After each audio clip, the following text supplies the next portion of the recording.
ഇന്ന് ഏപ്രിൽ 1. ഇപ്പോൾ വലിയ പ്രചാരമൊന്നുമില്ലെങ്കിലും ഏപ്രിൽ ഫുൾ കുറച്ചു കാലം മുൻപ് വളരെയേറെ ആഘോഷിച്ചിരുന്ന ഒന്നാണ്. കൂട്ടുകാരെയും കസിൻസിനെയും ഒക്കെ കളിയാക്കാനും വിഡ്ഢിയാക്കാനും അതൊരു രസകരമായ നിമിഷമാക്കി മാറ്റാനും ഒക്കെ കഴിയുന്ന ഒരു ഫൂൾസ് ഡേ. പക്ഷെ ഇന്ന് പഴയതുപോലെ വലിയ കളറൊന്നുമില്ല ഏപ്രിൽ ഫൂളിന്. ഇല്ലെങ്കിലും ഏപ്രിൽ 1 ആഘോഷിക്കുന്നത് എന്തുകൊണ്ടാണ് എന്നറിയാൻ ആഗ്രഹമുണ്ടെങ്കിൽ ഇത് മുഴുവൻ കേട്ടോളൂ. ഏപ്രിൽ 1 ചിരിയും തമാശകളും സന്തോഷവും നിറഞ്ഞൊരു ദിവസമാണ്. ആ ദിവസത്തിൽ ആളുകൾ തങ്ങളുടെ പ്രിയപ്പെട്ടവരെ നിരുപദ്രവകരമായ തമാശകൾ കൊണ്ട് കളിപ്പിക്കുകയും അവരെ അത്ഭുതപ്പെടുത്താൻ സൃഷ്ടിപരമായ ആശയങ്ങൾ കൊണ്ടുവരികയും ചെയ്യുന്നു. പക്ഷെ പിന്നീട് സത്യം വെളിപ്പെടുത്തുന്നു. ഇത് ലോകമെമ്പാടുമുള്ള ഒരു ജനപ്രിയ പാരമ്പര്യമായി മാറിയിരുന്നു. ഏപ്രിൽ ഫൂളിന്റെ ഉത്ഭവത്തെക്കുറിച്ച് നിരവധി കഥകൾ കേൾക്കാറുണ്ട്. അവയിൽ ചിലത് പറയാം. 1582 ഫ്രാൻസ് ജൂലിയൻ കലണ്ടറിൽ നിന്ന് ഗ്രിഗോറിയൻ കലണ്ടറിലേക്ക് മാറി. പുതുവർഷാരംഭം ഏപ്രിൽ 1 നിന്ന് ജനുവരി 1 മാറിയപ്പോഴാണ് ഇത് സംഭവിച്ചത് എന്നാണ് പറയപ്പെടുന്നത്. തൽഫലമായി ഏപ്രിൽ 1 പുതുവർഷം ആഘോഷിക്കുന്നത് തുടർന്ന ആളുകളെ ഏപ്രിൽ വിഡ്ഢികൾ എന്ന് അവർ പരിഹസിച്ചു. അങ്ങനെയാണ് ഇത്തരത്തിലൊരു ഏപ്രിൽ ഫുൾ ഉണ്ടായത് എന്നാണ് പറയപ്പെടുന്നത്. അതായത് ഏപ്രിൽ 1 വീണ്ടും പുതുവർഷമായി കണക്കാക്കിയിരുന്നവരെ കളിയാക്കാൻ വേണ്ടിയെന്ന് സാരം. മറ്റൊന്ന്, ഏപ്രിൽ ഫുൾ ദിനത്തെ പുരാതന റോമൻ ഉത്സവമായ ഹിലാരിയയുമായി ബന്ധിപ്പിക്കുന്നു. ഇത് മാർച്ച് 25 സൈബർ ദേവിയെ ആദരിക്കുന്നതിനായി ആഘോഷിക്കപ്പെടുന്നു. ഈ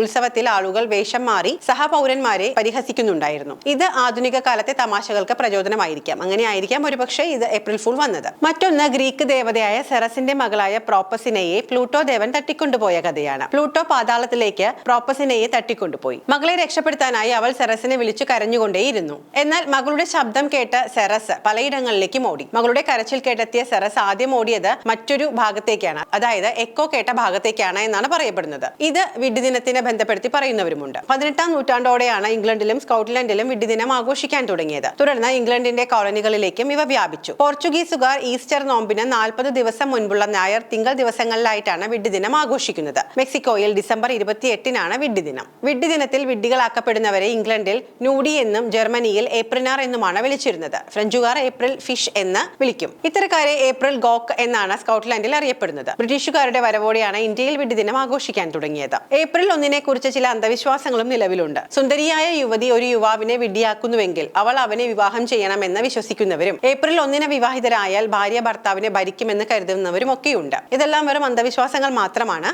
ഇംഗ്ലണ്ടിലെ ഏപ്രിൽ ഫുൾ ദിനത്തെക്കുറിച്ചുള്ള ആദ്യ ലിഖിത രേഖകൾ 1686 മുതലുള്ളതാണ്. ജീവചരിത്രകാരൻ ജോൺ ഓബ്രി ഏപ്രിൽ 1 വിഡ്ഢികളുടെ പുണ്യദിനം എന്ന് വിശേഷിപ്പിച്ചു. 18ാം നൂറ്റാണ്ടോടെ ഈ പാരമ്പര്യം ബ്രിട്ടനിലുടനീളം വ്യാപിച്ചു. 19ാം നൂറ്റാണ്ടോടെ അത് വ്യാപകമാവുകയും ജനപ്രിയമാവുകയും ചെയ്തു. ഏപ്രിൽ ഫൂൾസ് ദിനം എന്നത് നമ്മെ തന്നെ നോക്കി ചിരിക്കാനും ചിരിപ്പിക്കാനും ജീവിതത്തിൽ നർമ്മം കണ്ടെത്താനും ഓർമ്മിപ്പിക്കുന്ന ഒരു ആഘോഷമാണ്. നമ്മുടെ ദൈനംദിന കാര്യങ്ങളിൽ നിന്ന് സ്വാഗതാർഹമായ ഒരു ഇടവേളയാണ് ഇത്. നമുക്ക് ആസ്വദിക്കാനും കളിയാക്കാനും അനുവദനീയമായ ഒരു ദിവസമായി കണക്കാക്കപ്പെടും. ലഘുവായ തമാശകൾ പങ്കിടാനും നിരുപദ്രവകരമായ തമാശകൾ കളിക്കാനും നല്ല കൂട്ടുകെട്ട് ആസ്വദിക്കാനുമുള്ള ഒരു ദിവസമാണ്. അതുവഴി ഉൾപ്പെട്ടിരിക്കുന്ന എല്ലാവർക്കും ആ ദിവസം ഒരു നല്ല അനുഭവമാക്കി മാറ്റും. വിവിധ സ്രോതസ്സുകളിലൂടെ നേടിയെടുത്ത വിവരങ്ങളാണ് ഇതുവരെ ഇവിടെ അവതരിപ്പിച്ചത്. ഇനി ഈ സ്രോതസ്സുകൾ എല്ലാവരും ചേർന്ന് നമ്മളെ വിഡ്ഢിയാക്കിയതാണോ എന്നറിയില്ല.